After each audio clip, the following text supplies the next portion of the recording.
శ్రీ కార్తీక పురాణము 17వ అధ్యాయం ప్రారంభం. కర్తవ్య బోధ తత్వోపదేశము. మునీశ్వరుడు, ఓ ధనలోభి, నీకు కలిగిన ఆశ్చర్యము నాకు అర్థమయ్యింది. ఇటువంటి పుణ్యకర్మ చేయనటువంటి, ఏ విధమైన ధర్మమును ఆచరించినటువంటి నాకు ఈ చెట్టు జన్మ నుండి విముక్తి ఎట్లా కలిగిందని నీకు సందేహం. జన్మ అనేది చేసిన కర్మఫలము. కర్మల వలననే ఆత్మకు దేహం అనేది కలుగుతున్నది. ఆత్మ ధరించిన దేహం వలన కర్మ నిర్వహణ జరుగుతున్నది. కనుక శరీరమే కర్మకు కారణమవుతున్నది. కానీ అహంకారముతో ఆత్మ ఈ శరీరమే అని వ్యవహరిస్తుంటాము. ఓ పునీత పుణ్యపురుష, నేను, నాది అనబడే జీవాత్మయే అహంకారం. ఈ అహంకారంతోని సర్వస్వము అన్న భావన కలుగుతుంది. ఆత్మ పరమాత్మ స్వరూపము.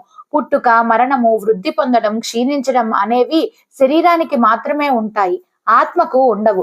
కర్మకు కారణమైన శరీరము పంచభూతములతో తయారవుతుంది.